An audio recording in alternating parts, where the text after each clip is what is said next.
Right, now you can hear me, can't you? Quit talking and fix your audio. Yes, that's very helpful, EFM. Right, I'm assuming you can now hear me. I apologise. The software is a bit tricksy and it's caught me out. I think I know what's been going on. I apologise that you've been watching me mouth off without any audio. We are now back. Yes, yes, and yes. Oh boy. So, starting again. We were talking about this, and what I was saying was that the free speech bill covers whether or not people get deplatformed from university. I was saying that bit before, you probably heard that bit, but also didn't particularly address the issues around deplatforming from social media, from people losing their jobs because of Twitter pylons and all those sorts of things. Harder to address in a bill, for sure, obviously. However, really when people are most self-censoring and most worried about cancel culture and all of that, it's really the area that they're most worried about rather than being deplatformed from a university speech. So anyway, let's just move on to. So I got a couple of people throwing questions at me from my Patreon setup. I didn't ask for questions, but whenever there's one of these coming up, some enterprising people decide to put one in anyway. So let's just move to one of those, and that isn't muted, so that should be good. What are the requirements for vaccine approval? At what point do the various COVID-19 vaccines graduate from emergency use to a standard approved vaccine? So the usual caveat applies, because I am not an epidemiologist, I'm not a medical practitioner, and you never ever take, well, you certainly don't take medical advice from YouTubers, but equally these sorts of questions, I have seen things about this, but I am not an authoritative source. My understanding is that in the UK anyway, the emergency use approval lasts for a year. And after a year, then it will have gone through the normal procedure and will be renewed then by the end of the year under that procedure. As far as I'm aware, there's nothing suggested that you go through anything that's particularly more stringent in the process of doing that. It's just that there's a lot more box ticking, there's a lot more double checking and different organisations involved and so on. So anyway, it lasts for a year and then it is renewed under the standard process. Okay, couple of other things that came up that are quite interesting. This was something I noticed the other day, yesterday, I think. The Chinese birth rate has fallen to the lowest in 7 decades. Now, you probably know that China had a one-child policy in its attempt to resolve what it saw at the time as being rampantly unsustainable overpopulation, which, of course, is all very topical because we have various Extinction Rebellion type people who are now making videos saying that they've decided they're never going to have children because every child is despoiling the planet, etc., etc. We might talk about that properly at some point, but nevertheless, that wasn't quite the spirit in which how China undertook its rather restrictive and authoritarian policy to require you only to have one child. And of course it had all sorts of knock-on unintended effects. For instance, that mostly girl babies got aborted and boy babies got born, which has then led to all sorts of social problems, as you can imagine. And partly for that reason, and partly because China suddenly realised it had a demographic issue with an ageing population, it decided that now was the time to get rid of that policy. And when they first did it, the birth rate went up a little bit. Let me just show the graph on here if I can. Went up just a little bit. And then, as you can see, has continued to go down. Actually, I'm not sure. Can you see that? No.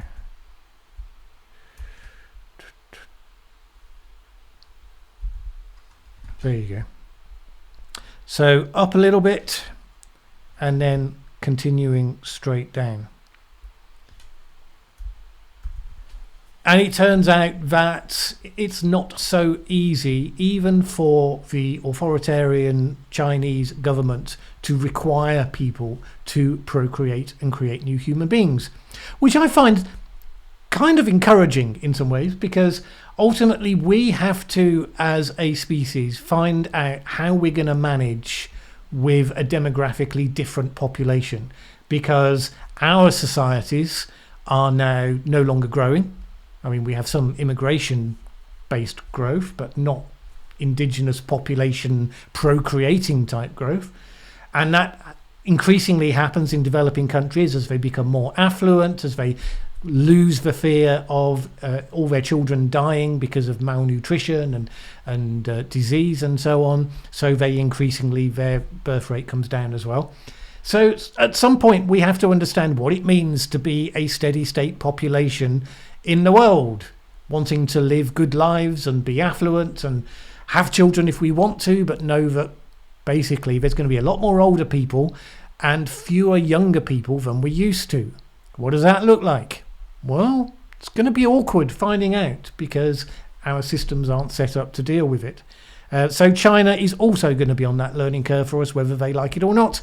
Apparently, I suppose they could order their people to have children. It probably wouldn't be the first authoritarian government that's required its people to have sex on demand, but I'm sure you can tell me otherwise. What else have we got on here? We have got... not that one. We have got...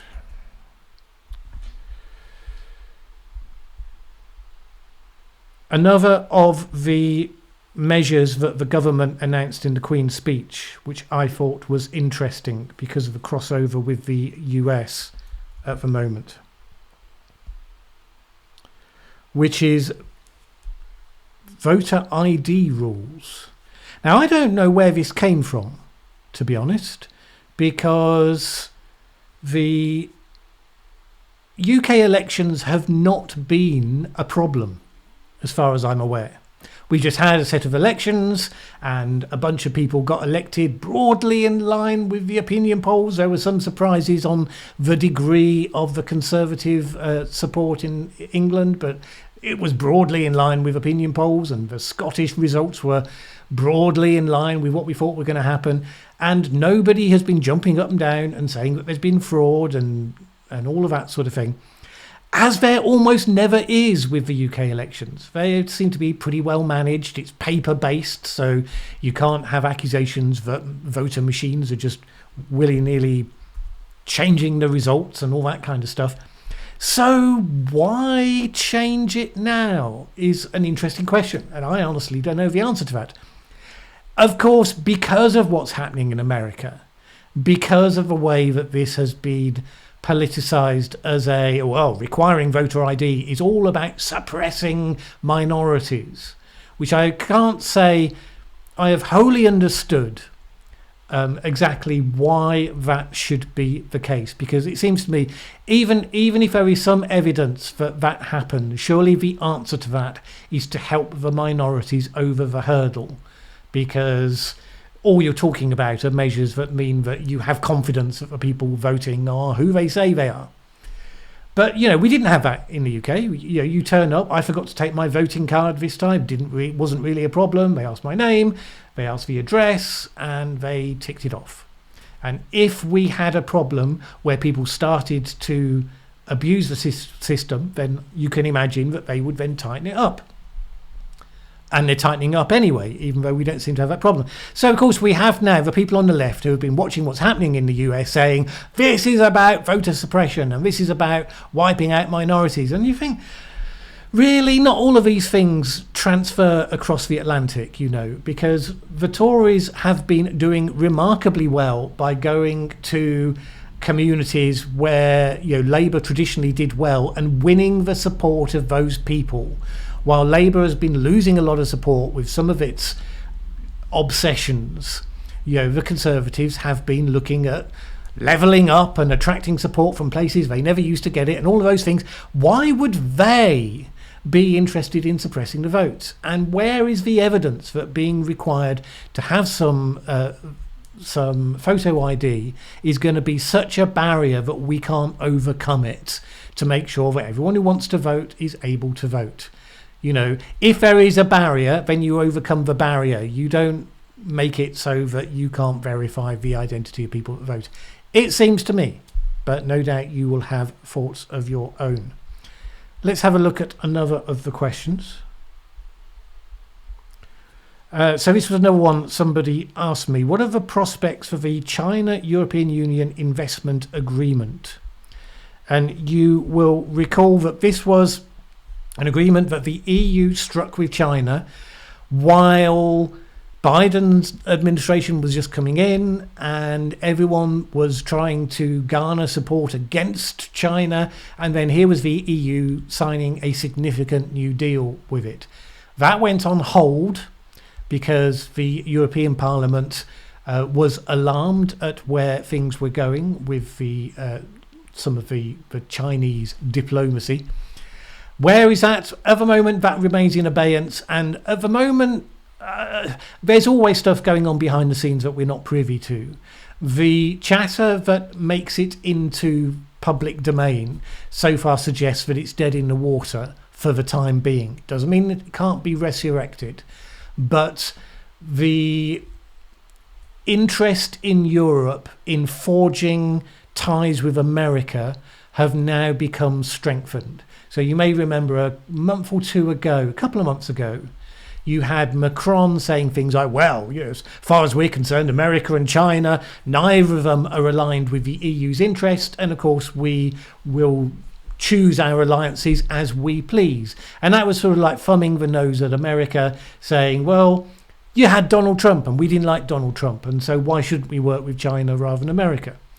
Well, they've kind of come round to the idea that, you know, actually there is significantly more in common between them and democracies, the United States. It may take them a while before they extend that to the UK because they're still a little bit sore at us. But nevertheless, it has crossed their mind that actually what they were cozying up to had all sorts of drawbacks. So although that's a very simplified version, and as I say, there's always stuff going on behind the scenes and there's always incentives. You know, the Chinese vaccines were one incentive for some of the breakaway countries that decided that they wouldn't put up with the EU's requirement that they only get vaccines through the central pool. However, the fact that Chinese vaccines now seem to be relatively weak, when you've had both doses, then they're okay, but on the way there, they're a lot weaker than one dose of any of the other vaccines to date, as far as we can see. That has also reduced some of the incentive on that point as well. So that is that one. Then there was this item. So here's an interesting item. People often say to the campaigners, and particularly to Greta, why don't you say it to China? Well, she just did. And China responded, Thunberg may lack enough knowledge to correctly understand climate change. To be fair, they may not be the first ones to have observed such a thing.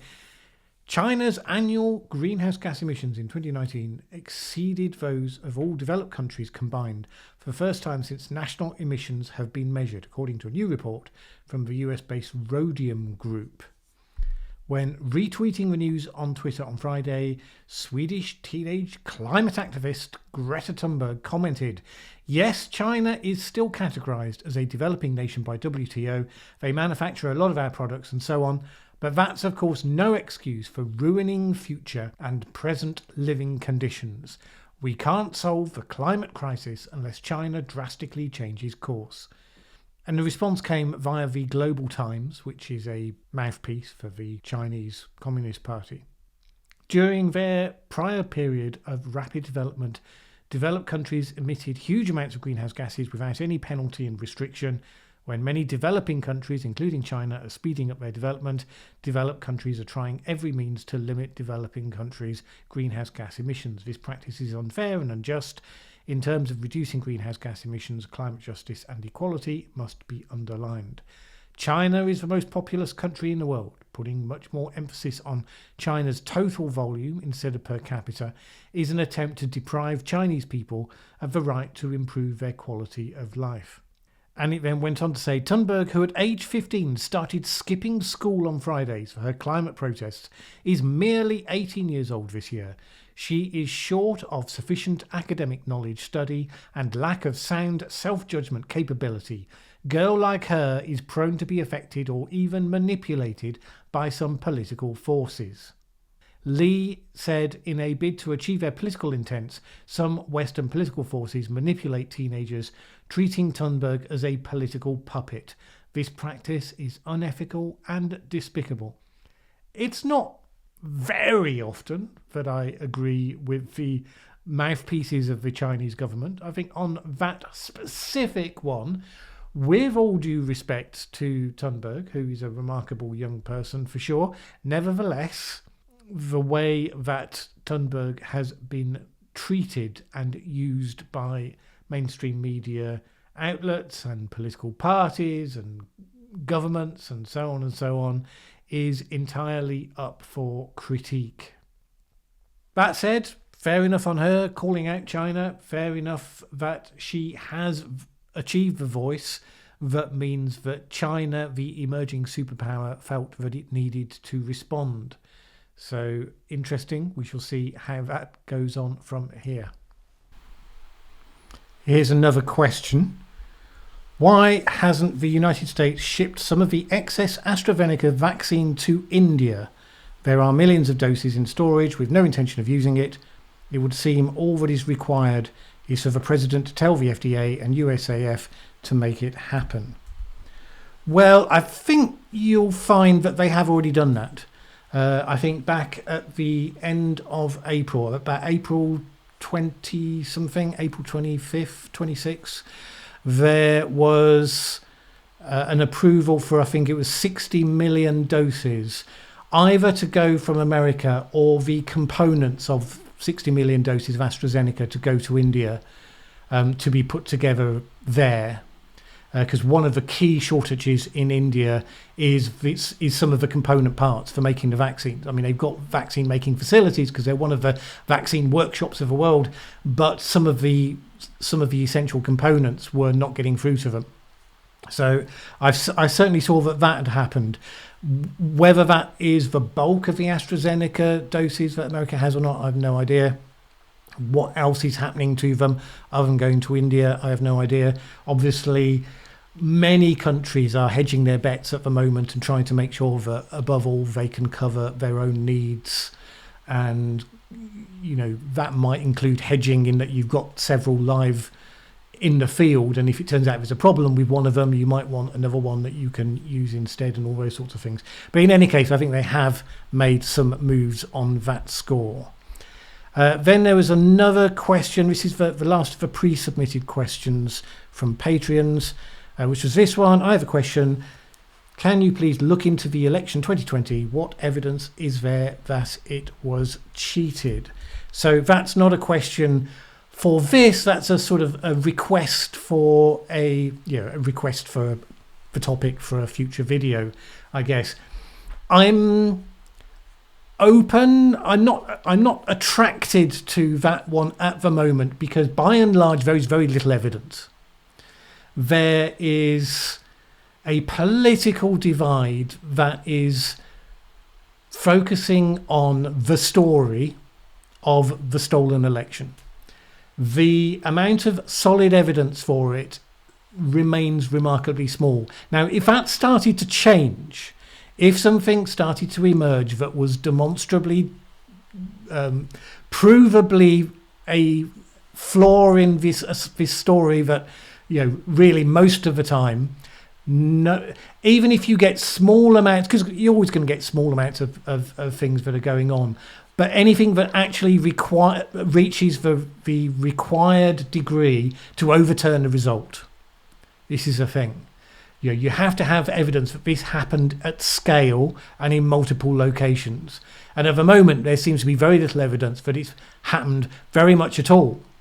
And obviously there's some big stuff going on about the recount that was going on. And if you look at the mainstream media, they're pointing at Republicans who are embarrassed with the apparent amateurishness of the audit company that's been brought in, that's headed up by someone who is a Trump supporter and had tweeted about fraud and all that kind of stuff. And then you look at the other side and they're sort of pointing at, things that they want to show irregularities and so on. This is a political discussion. It's not a discussion about evidence.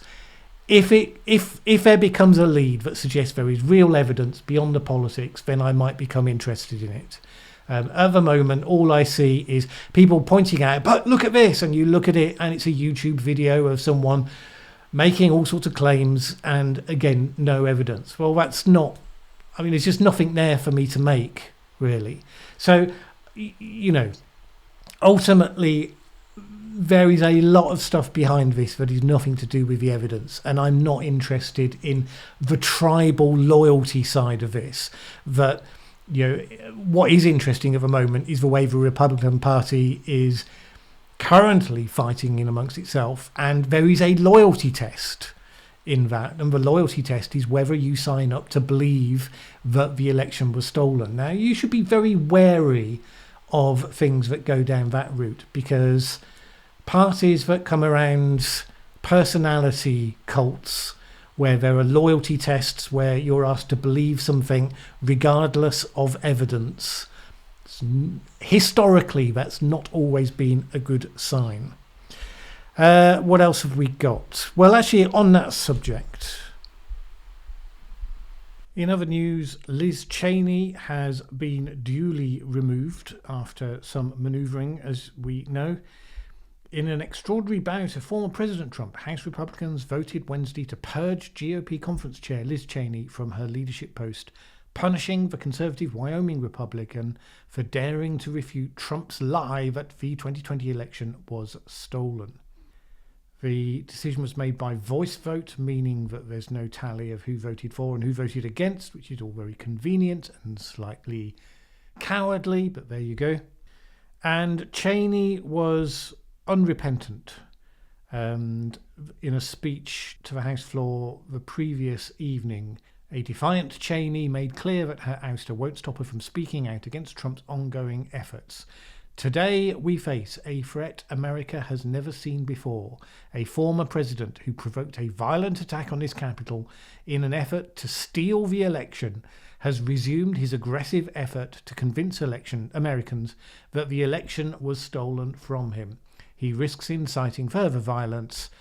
Remaining silent and ignoring the lie emboldens the liar. I will not participate in that, she added.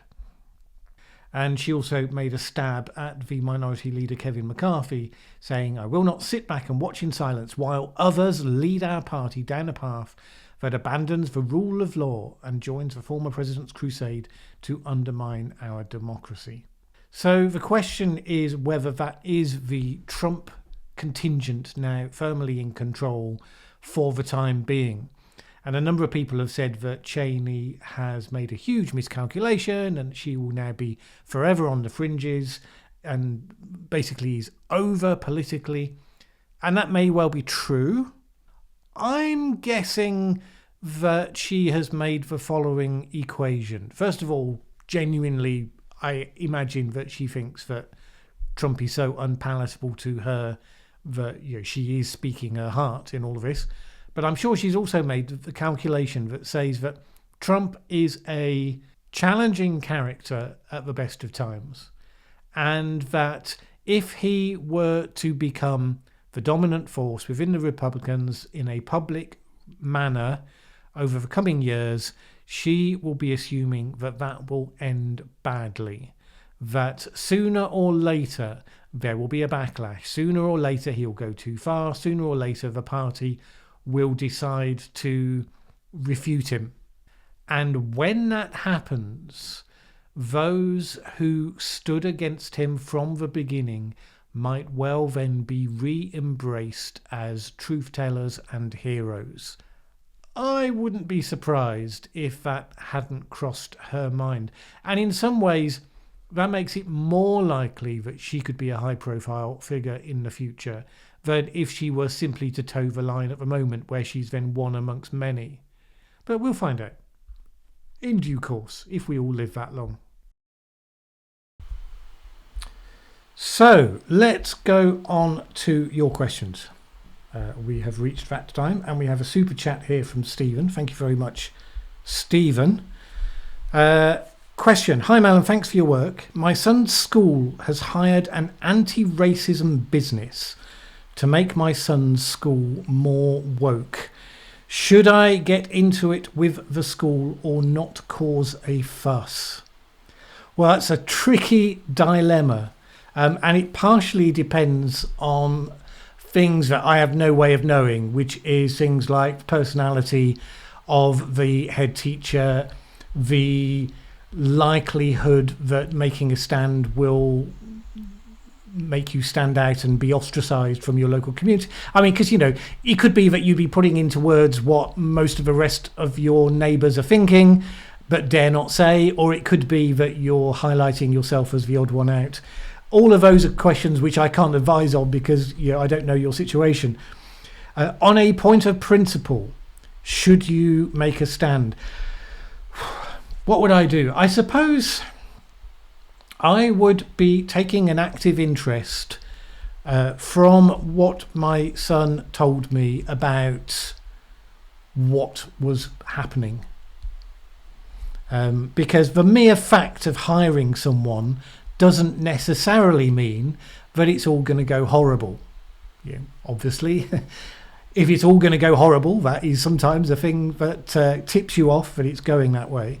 But of course, you know, there must be a number of people who want to show how you can deal with difficult areas of race at schools and do it in a sensitive way, who are good at their job and are empathetic and are not out of their minds.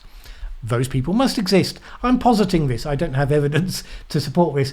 But, you know, I remember when I was at school, because my memory still just about goes back that far. They did lessons. I don't know what they called them. It might have been citizenship or something. I don't think that was a word that we particularly used then. But it was that sort of thing. I remember specifically the teacher put on a tape recorder. And we thought initially that this was a bit strange, and then only sort of looking back on it years later did I realise that she was protecting herself because they were getting us to talk about sensitive, controversial issues, and they wanted to be able to show that they were doing it sensitively and not pushing some sort of line or so on. So it's not as though it's a new thing that schools try to get you talking about some of the big issues that are out there and come to an understanding of what all these controversies are about.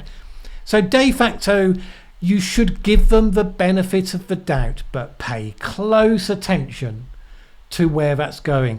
I mean, you could send a note to the head teacher saying, I note that this has happened. Could you inform us, or could you inform me what the curriculum implications of this are? And, you know, this is a sensitive area and we'd be interested to know. Thank you very much. You could certainly do that. But of course, you know, and I know that the danger is always that you become seen as a racist bigot. And that basically what you're looking at is to stop any of these worthy messages because you don't want anyone stopping you from filling your son's mind with all the hate. And the trouble is, of course, that if somebody decides to accuse you of that, you know, it's a very effective accusation precisely because what can you say? No, I'm not. You know, and it's not a very effective situation to find yourself in. So my advice would be, unless you're very sure of your ground, to tread lightly until something comes up that reasonable people would look at and say, that is just odd. And, you know, some of the woke stories that make it into the newspapers, they are odd. That's why they get covered in newspapers.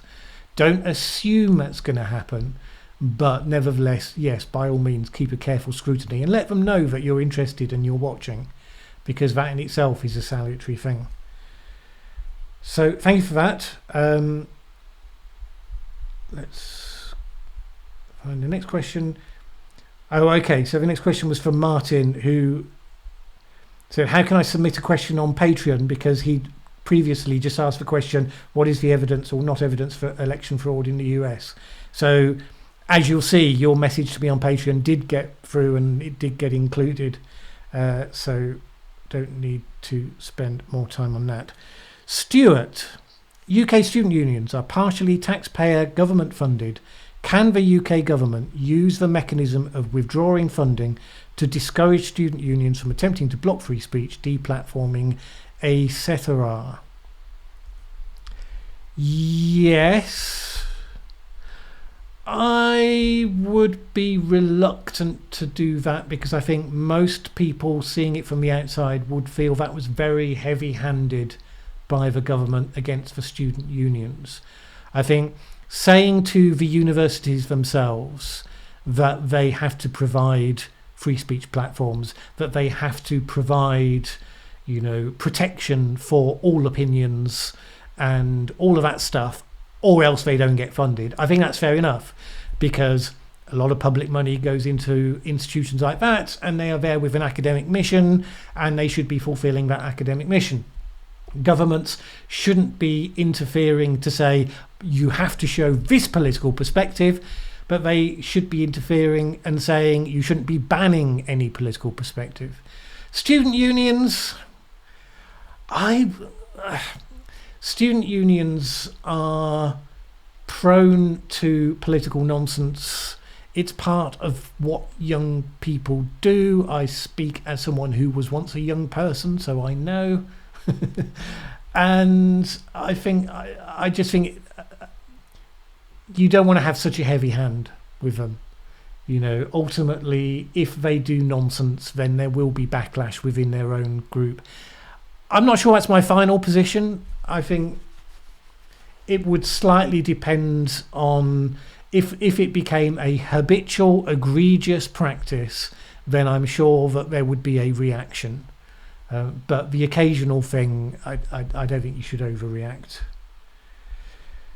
Question from Gregory. By the way, for people who may have joined after I mentioned this at the start, to ask a question, you can ask a question via Super Chat. I will answer all those, but you don't need to do that.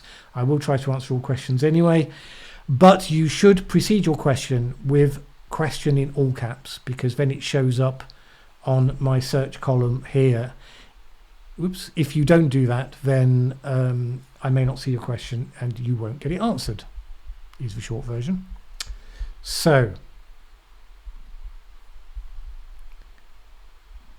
Gregory, what are you reading currently? I am reading the new book by Niall Ferguson, not to be confused with Neil Ferguson, he of the Imperial College epidemiological model. Niall Ferguson, who is a very good historian and commentator, and his new book is about doom, written as the COVID pandemic was unfolding, and looking back at all of the incidences of catastrophes through history, what typified the various catastrophes, the pandemics, the earthquakes, the volcanoes, the wars. How did we recover from them? How did we deal with them? What's our attitude to them? Is what we've seen in recent years different? If it's not different, then what are the similarities that history shows us that are quite interesting? And what does that mean then for other issues where people are afraid of catastrophes or are predicting catastrophes, such as, of course, climate change, as well as a number of others. So, as you can see, highly topical, which is why it bumped to the top of my list. As people who have been following me and have seen me talk about this for some time will remember, I have a list of to-read books There's about 150 on a database on my phone, and I shake it and it gives me the next one at random. And every now and then there's a topical one that can jump to the top because it's topical and I want to cover it. And I saw a review for this book and I thought that really goes to the heart of a lot of what I end up talking about quite a bit. So I think I'm not going to put that onto the list of 150. I'm going to bump that straight to the top. So that's what I'm reading now. You might speculate that that book is going to get turned into a video. I couldn't possibly comment. Okay, I don't have any more questions here, except I have one saying thanks for responding to my question. Let me just see then if there were any others where people forgot or didn't put that on. Lots of no audios. Sound gone. Yeah. Oh, and we have another super chat. Didn't use the question thing. From Martin. What is the evidence? Oh, okay. So that's one that I just answered. Yeah. Yep. Sorry about the confusion on that. Quit talking. Okay. Most of these were mostly just about the audio.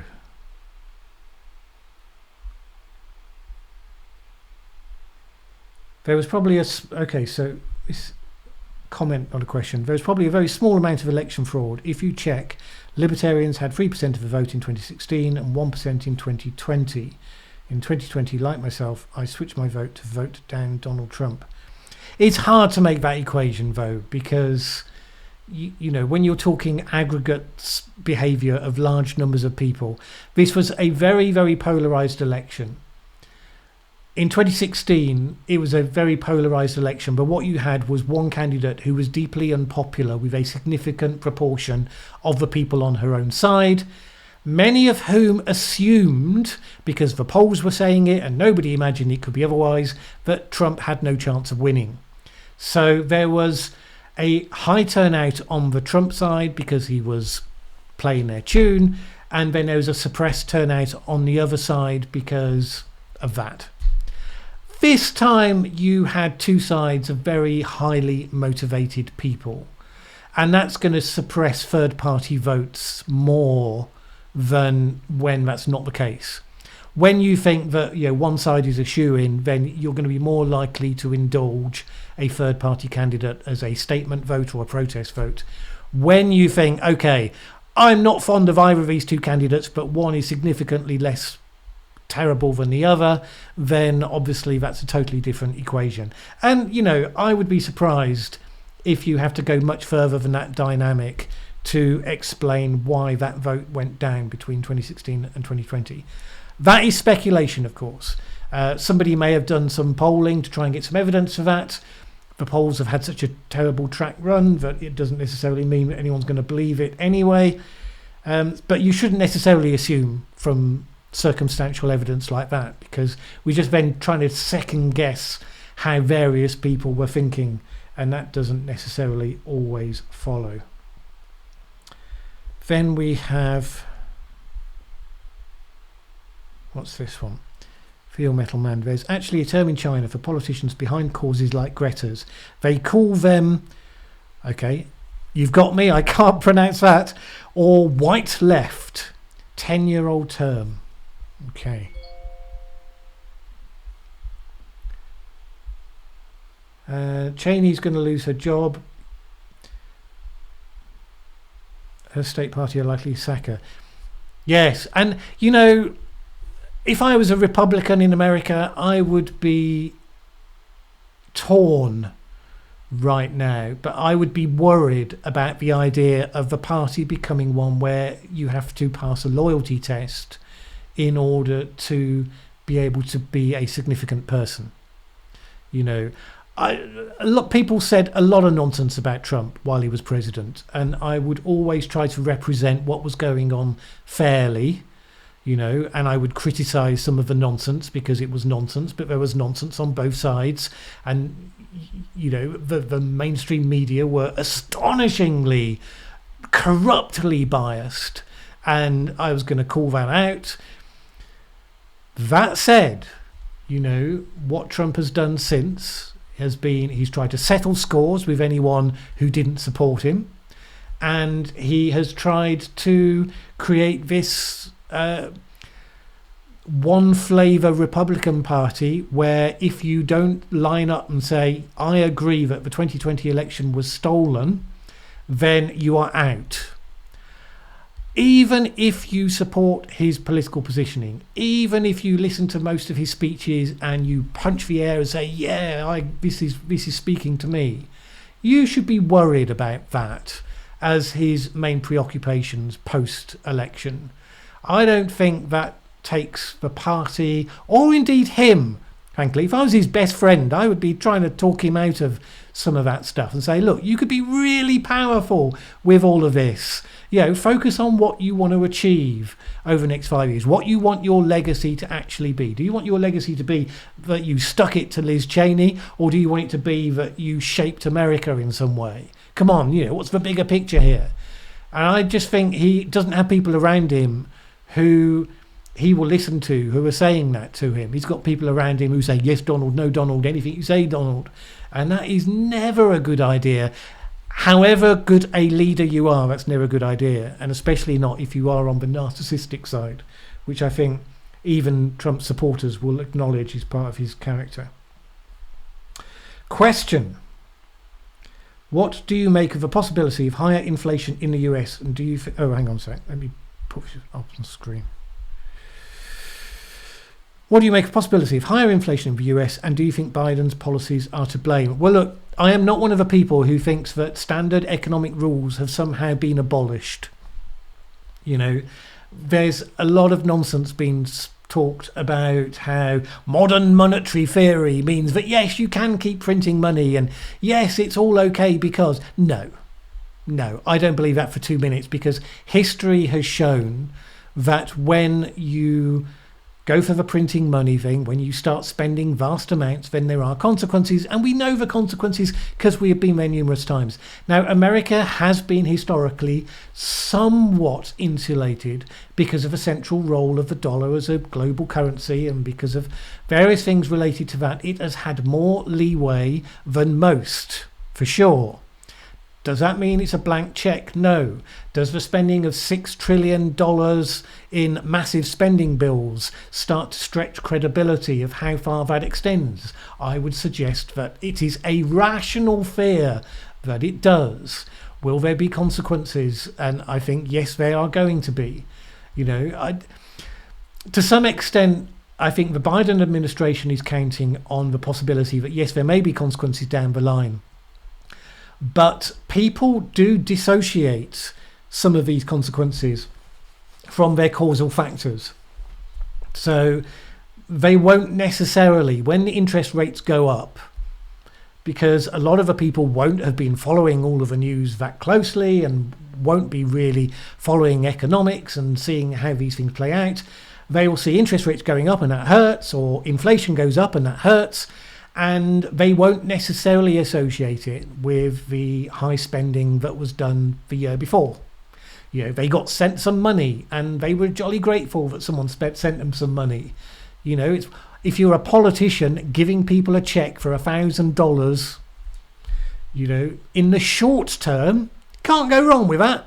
People are going to love that. Having $1,000 in their pocket they didn't have before. Will they still remember, and will they associate cause and effect when those consequences kick in? Well, maybe the Democrats know that that's likely to be the case, that consequences are going to follow, but they're also assuming that actually they're not going to catch the blame for it. Or they genuinely believe that in the world of Bitcoin, where magical things happen, that actually the dollar is also a magical currency, and none of this now matters because COVID came along, and post-COVID the rules are all somehow different. Nah, no chance.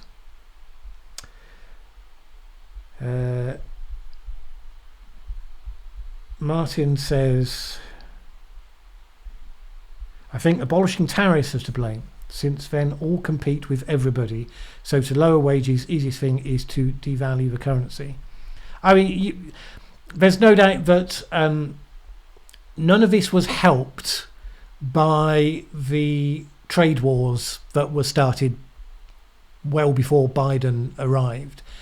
Trump did many things that supported the economy, and obviously the economy was doing extremely well before COVID came along, and that would have seen him re-elected almost certainly had COVID not come along. But the tariffs, the trade war bit was probably the least helpful of that. And so everyone has to take a certain amount of responsibility for these consequences. Question, how are we doing on time? We've got a bit longer.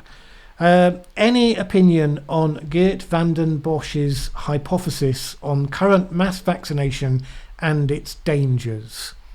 Now, I'm having to remember as I'm talking the detail of this, because I think I looked briefly at this when somebody posted something in the comment section of the videos. I try and read all the comments on, producing 3 videos all at the same time is, I spend less time in the comment section than I used to, and I regret that slightly. But I do try and look these things up when people post them. I did have a quick look at this. I wouldn't say that I have the details sticking in my head. From what I do remember about it, though, I don't believe that there's a huge amount of evidence to support it.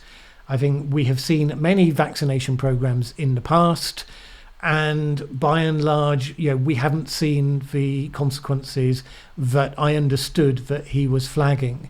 And if you look at what's happened in Israel, and if you look at what's happening in the UK, I think you see the real world evidence that vaccination proceeded with in good speed with good quality vaccines has massively reduced the number of people going into hospital, has almost eliminated people dying.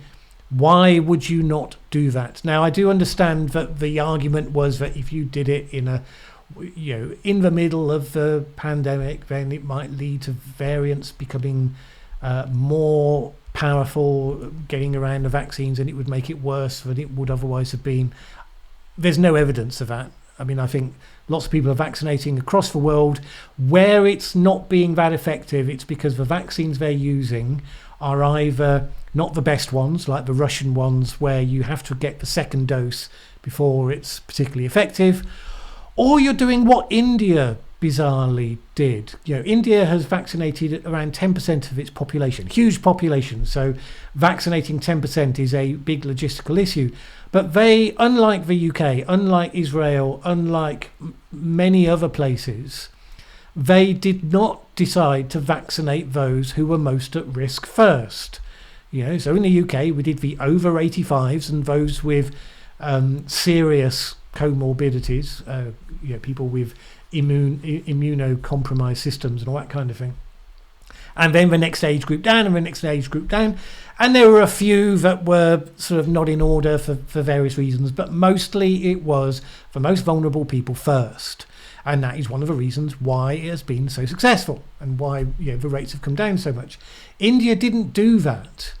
India vaccinated a lot of people who had already had the disease. Now, if you've already had the disease, you have a degree of immunity because you've had the disease. So why would you? It makes no sense. And then they invited everyone over the age of 18 to get a vaccine. And so again, then lots of people who were not in the at-risk group would have gone and got their vaccine rather than it going to those who are over 65 where you most needed it. So that's one of the reasons, only one of the reasons, sadly, why things have not been going that well in India. What have we got? So that is as good as answer I can give you because I haven't researched exactly what he said. And so everything I said about that is caveated because, of course, if I was doing that properly in a video, I would do the research and look very carefully at those questions before opining. Andrew, Malin, I agree with you on economics. Unfortunately, for the current US administration, understanding economics makes people politically conservative. Yeah, there's an element of the standard conservative, left-right thing where you could make that argument. I think there have been some very strong economic figures on the centre-left, and nobody has a monopoly on wisdom in any of this stuff.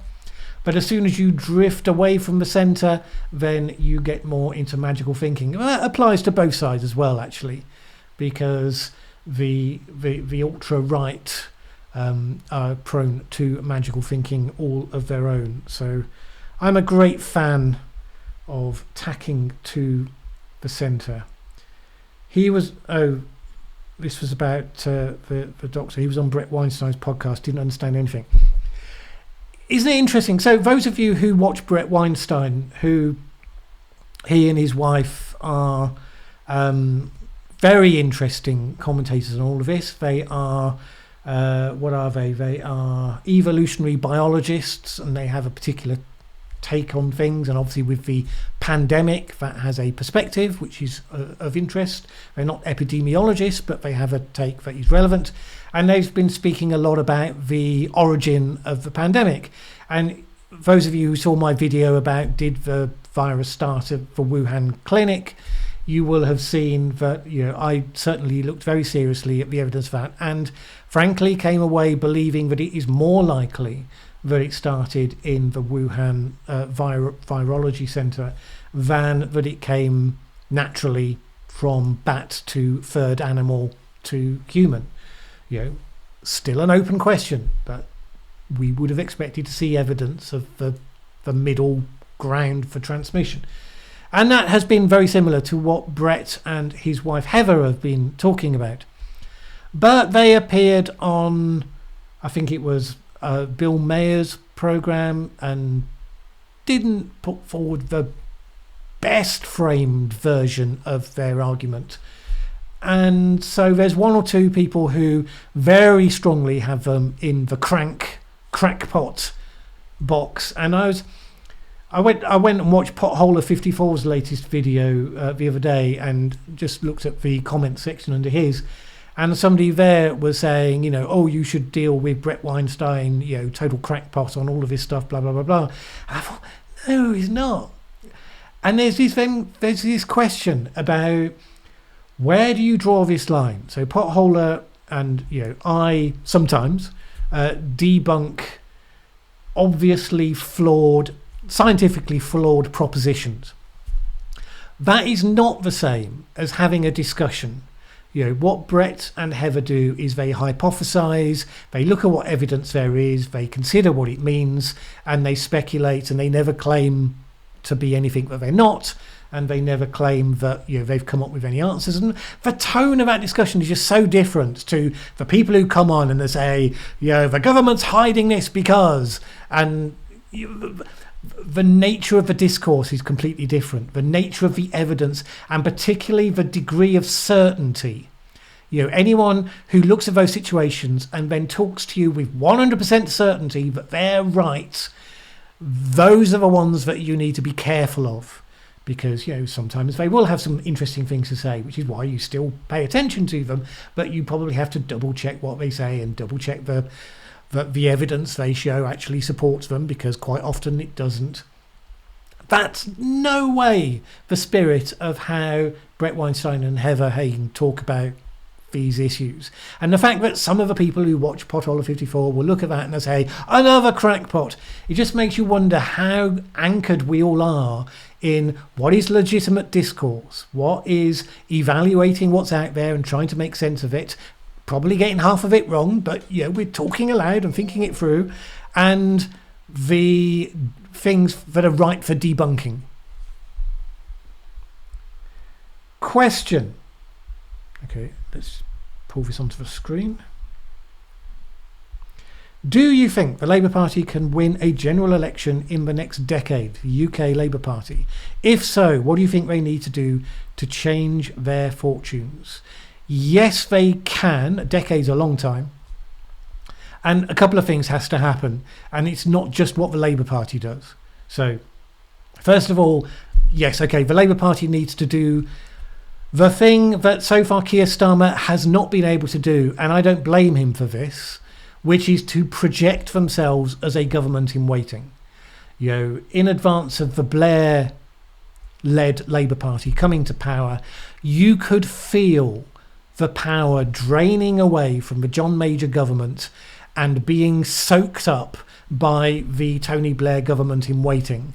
You could see their front bench people starting to engage with the serious matters of what they were going to do in government, because you could tell that they expected to be doing those things soon. Now that's hard. It's hard to do in opposition because you don't get to set the agenda. You're usually responding to what other people are doing. The reason why they were able to do that was because the major government was lightweight, it was drained of energy and power, it was fighting amongst itself. You could see that it was a government that was spent. It was out of ideas. John Major once stood in front of his party conference when you normally announce the big initiatives of the year, and he announced the Cones Hotline, which was that if you were travelling on the motorway and you saw a bunch of traffic cones but there was no work going on, there would be a hotline where you could phone up and have those cones removed. When the Prime Minister is announcing that, one of the big set-piece speeches of the year, you know that's a government that has run out of ideas.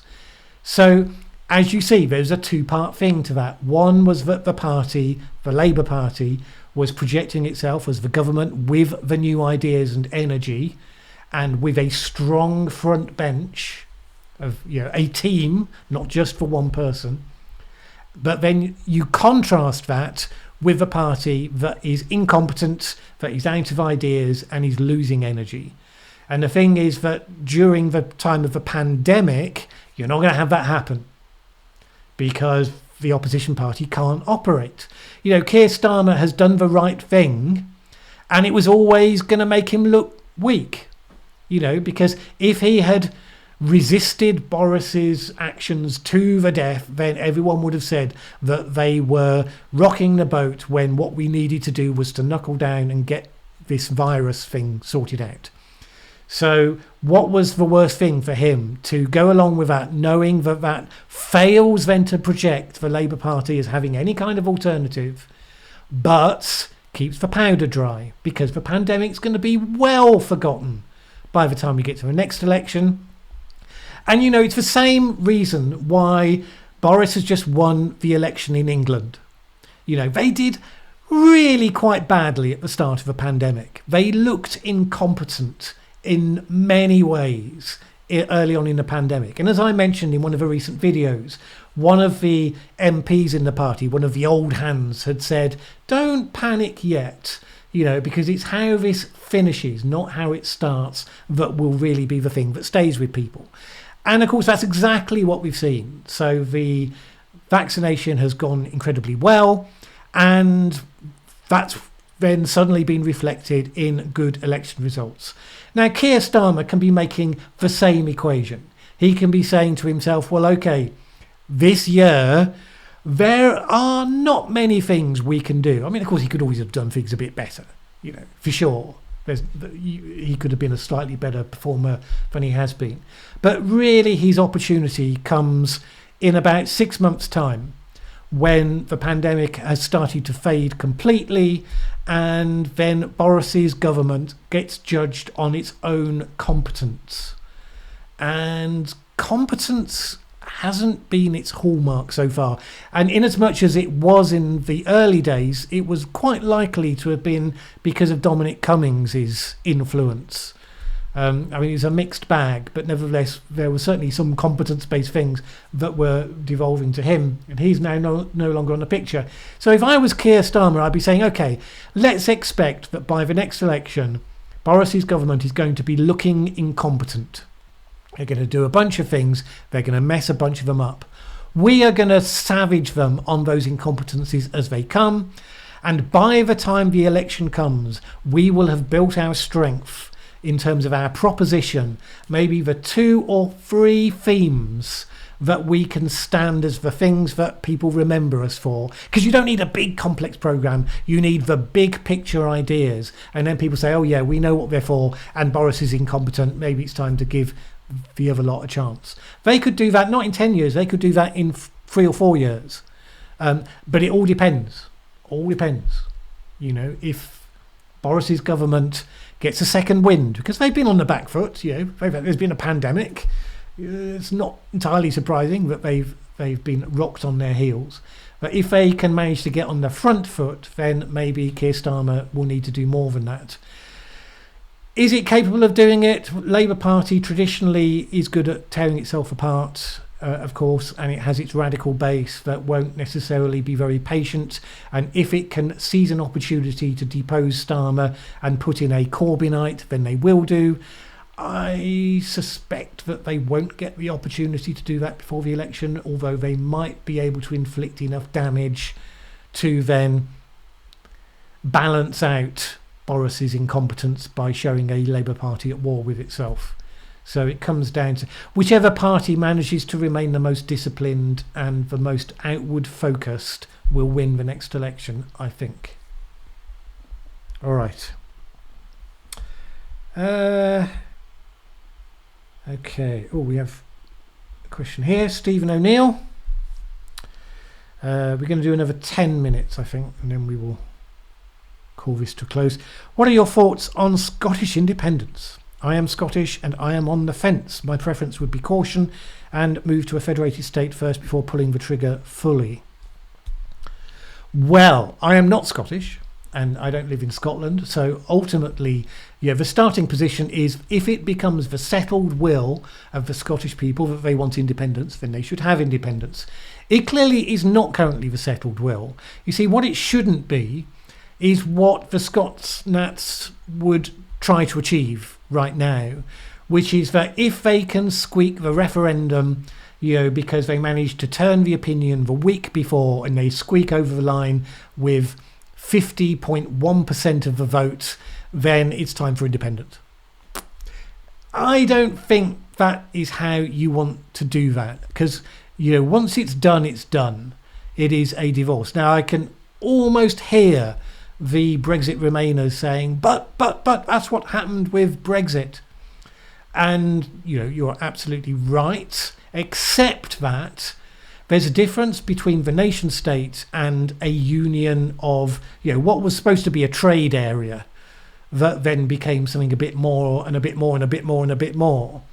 The question of whether the nation state decides to hand over more of its authority to a third party, that is a tricky question, but it's not one that necessarily starts with an idea of the status quo, because the European Union was taking on more powers and becoming more of a European superstate. It wasn't that we were sitting on a status quo and somebody was projecting to change it. The question was, it's changing. Europe is getting more powerful. Do we want in or do we want out? Either way is different to the status quo. And in that sense, then, the 52 to 48, is fair enough. And if somebody really wanted to have another referendum in 10 years' time about whether to rejoin, what it become again, they could argue that. I'm willing to bet there wouldn't be many people by then who'd want to take them up on it. When it comes to Scotland, you are talking about something more fundamental about identity. We had the Olympics in 2012 and Team GB was something that everyone was bought into, and there was a really strong sense of the United Kingdom, Great Britain, as a united nation. That would never be possible again post-independence. This is it's not like divorce because you can remarry. It's not going to happen. Once it's gone independent, you'd stay independent. It's like losing your virginity. Once it happens, there's no going back. Do you want that to happen because somebody doesn't like Boris and somebody thinks that Nicola's quite good, so at this moment, at this particular point in time, they're going to tick the box? Because then the question is, well, what happens when you have somebody else? When Nicola gets thrown out because of a corruption scandal, or she just gets fed up of it all and she retires, and then you get someone less competent. Are you happy to have someone as incompetent at the head of your Scottish government as the person you currently believe is the head of the British government? How does that all play out in that situation? So I think it has to be the settled will. I think it has to have been evidence of a significant majority for independence that has endured for 5 to 10 years before you say, okay, it seems that Scotland has made up its mind and this is what it wants to do.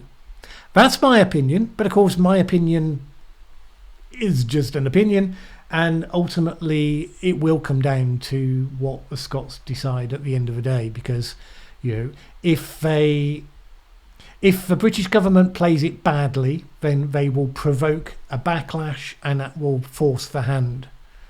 And that would be a shame, because I think that is the wrong reason to decide to go independent. I think Scotland would have a tough time being independent. Now, don't get me wrong, if Scotland decides that it wants to be independent, at the end of the day, who you are as a nation comes down to your sense of identity. All the people who argue these things about, well, it'll be bad for your economy if you do this and do that, which is what the Remainers did with the Brexit debate. They said, this would be economically disastrous, blah, blah, blah, blah. Yes, but it was about identity. That was why people voted to leave the European Union. It was about, no, we are British and we want to have control back. People say, what does that even mean, take back control? It's about identity. It is the most powerful thing in politics, and that works for Scottish independence just as much. So can you persuade the Scots that they should be proud of being part of Great Britain, or will they be persuaded that no, even if it is tougher, they would rather overcome those obstacles as Scots? And if they decide that, then you better let them have it. So that is of no help for you in your own individual decision, I absolutely recognise. So, sorry about that. Will you review The Climate Crisis and Global Green New Deal by Noam Chomsky and Robert Pollin? Maybe. It's not one that I feel motivated to bump to the top of the pile. And there are a number on the pile that have similar perspectives, on both sides. I mean, there's such a torrent of books. You see, part of the reason is this. That book and the other one that people have been urging me to look at, which is Unsettled by Steve Koonin, is it? They are very close to the day-to-day things that I often talk about, which of course is why people say, will you look at these books and tell us what you think? I find the best value in terms of the videos that I make coming from things that deal with the bigger themes around these, but that are not necessarily right in that niche. So like, for instance, the one I just mentioned about Niall Ferguson with the Doom book. It's clearly on a big historical theme that's totally relevant to these sorts of issues, but takes a very different starting point, a different lens through which to view it. And that often then creates interest because it brings in new perspectives and things that you wouldn't necessarily have thought of. Whereas those other ones are quite often very exactly what you thought of, and they might have a new bit of evidence they've thrown in or a new clever argument. But, a lot of it is very, very familiar. It's not to say that I'd never look at those, but I need to understand what is it about this particular book that adds a new angle, because then I would focus on that angle as the point of interest and people won't get incredibly bored by it all, or I won't get incredibly bored by it all, which of course is the thing that I really care about. Where have we got? Oh, here we go. Someone disagreeing with me. I always like this. I would have said the Weinsteins are crackpots. Okay. There was a typo. I think you meant to say I wouldn't say the Weinsteins are crackpots. I just didn't understand Geert van den Bosch's. Right, gotcha. No, it wasn't in response to what you'd said. It was in response to the comment that I'd seen on the Pothole of 54 channel. Alrighty, those are all the questions. Thank you very much indeed for those who asked. Thank you for the super chats as well, particularly. As I say, I never require those for you to ask a question, but always gratefully received. Thank you for putting up with my technical incompetence. I will probably remove this from the channel and then edit it to remove the bit where the audio is not working, and then I might re-upload it. So if you get notification that the live stream has been then suddenly republished, that is why you don't need to go and view it again. Thank you all again, and look forward to the next time.